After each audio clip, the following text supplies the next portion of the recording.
Welcome back to my channel all story kids. Akbar Birbal की हिंदी कहानी का शीर्षक है मूर्ख लोगों की सूची।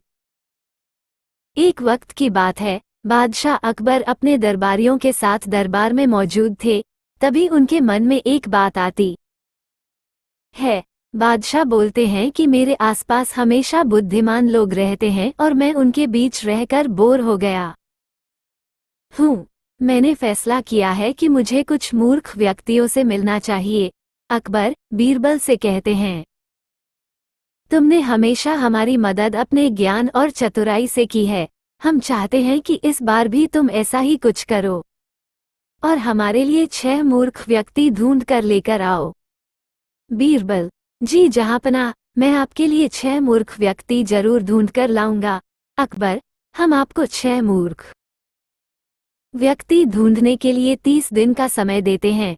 बीरबल, जहांपनाह, मुझे इतने अधिक समय की आवश्यकता नहीं पड़ेगी। अकबर, ठीक है, अगर तुम उससे पहले ही मूर्ख व्यक्ति ले आ सकते हो तो यह अच्छी बात है। इसके बाद बीरबल मूर्ख व्यक्तियों की तलाश में निकल पड़ता है। बीरबल रास्ते में पूरा समय इसी सोच में था कि उसे वो मूर्ख लोग कहाँ मिलेंगे। तभी उसे गधे पर बैठा एक आदमी दिखाई देता है जो सिर पर घास की गठरी रखे हुए था। बीरबल ने तुरंत घोड़ा रोका और उससे उसकी पहचान पूछने लगा। बीरबल, कौन हो तुम और ऐसे गधे पर बैठकर और घास अपने सिर पर लेकर क्यों जा रहे हो? व्यक्ति, मैं रामू हूँ और मेरा गधा कमजोर व थका हुआ है, इसलिए गधे का बोझ कम करने के लिए मैंने घास की गठरी अपने सिर पर रखी है। ये सुनकर बीरबल सोचता है कि मुझे पहला मूर्ख व्यक्ति मिल गया। फिर बीरबल उससे कहता है कि तुम जानवरों के बारे में इतना सोचते हो, इसलिए मैं तुम्हें बादशाह अकबर से इनाम दिलवाऊंगा।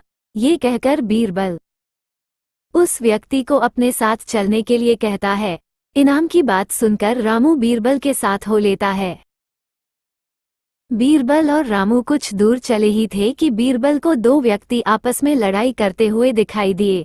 बीरबल उन दोनों व्यक्तियों को लड़ने से रोकता है और उनसे पूछता है कि तुम दोनों कौन हो और किस बात के लिए लड़ रहे हो?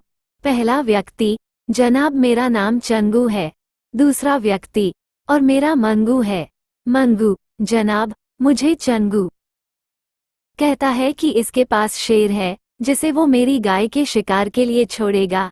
चंगू, हाँ मैं ऐसा ही करूँगा और मुझे बहुत मजा भी आने वाला है। बीरबल, कहाँ है तुम लोगों की गाय और शेर? मंगू, जनाब जब भगवान हमें वरदान देने आएंगे तो मैं उनसे गाय मांगूंगा और चंगू शेर मांगेगा जिसे ये मेरी गाय पर छोड़ने की बात कर रहा है। बीरबल, अच्छा ये बात है। उनकी बातें सुनकर बीरबल समझ गया कि उन्हें 2 और मूर्ख व्यक्ति मिल गए हैं। बीरबल इनाम की बात कहकर उन्हें भी अपने साथ ले लेता है।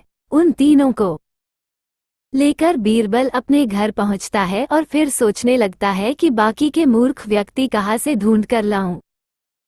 बीरबल उन तीनों मूर्खों को अपने घर में ही रहने के लिए कहकर बाहर चला जाता है। जब बीरबल और मूर्ख लोगों को ढूंढने के लिए बाहर आता है तो उसे एक व्यक्ति दिखाई देता है जो कुछ ढूंढता रहता है। बीरबल उसके पास जाकर पूछता है कि आप क्या ढूंढ रहे हैं? व्यक्ति, जनाब मेरी अंगूठी कहीं गिर गई है जिसे मैं काफी समय से खोज रहा हूँ, लेकिन मुझे नहीं मिल रही है। बीरबल, क्या आपको पता है कि अंगूठी कहाँ गिरी थी? व्यक्ति, दरअसल मेरी अंगूठी यहाँ से दूर उस पेड़ के पास गिरी थी, लेकिन वहाँ अंधेरा होने के कारण मैं यहाँ उसे ढूंढ रहा हूँ। बीरबल, अच्छा ये बात है। आप कल हमारे साथ बादशाह के दरबार में चलो, मैं बादशाह अकबर से आपको दूसरी अंगूठी देने के लिए कहूँगा। व्यक्ति, अच्छा ठीक है। फिर खुश होकर अगले दिन सुबह बीरबल दरबार में उन 4 मूर्खों को लेकर पहुंचता है। बीरबल, बादशाह अकबर मैं आपके कहे अनुसार मूर्ख व्यक्तियों को ढूंढ कर ले आया हूँ। अकबर, बीरबल तुमने तो एक ही दिन में मूर्ख व्यक्ति ढूंढ लिए, क्या हमारे राज्य में मूर्खों की संख्या अधिक है और तुम यकीन के साथ कैसे कह सकते हो कि ये व्यक्ति मूर्ख हैं? बीरबल ने बादशाह से सारी बातें बताई। फिर अकबर कहते हैं कि ये तो केवल 4 ही लोग हैं, बाकी के 2 मूर्ख कहाँ हैं? बीरबल, जहाँपना यहाँ पर 6 मूर्ख व्यक्ति हैं। अकबर, यहाँ कहाँ हैं और कौन है, हमें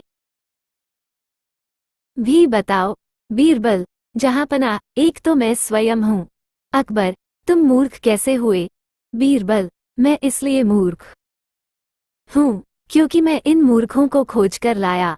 अकबर, फिर अकबर हंसने लगता है और कहता है कि मैं समझ गया कि दूसरा मूर्ख कौन है, पर मैं तुमसे सुनना चाहता हूँ। बीरबल, दूसरे आप हैं जहाँपना, जो आपने मुझे मूर्ख व्यक्तियों को लाने के लिए कहा।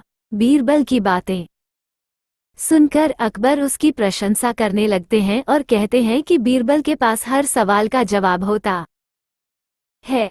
कहानी से सीख।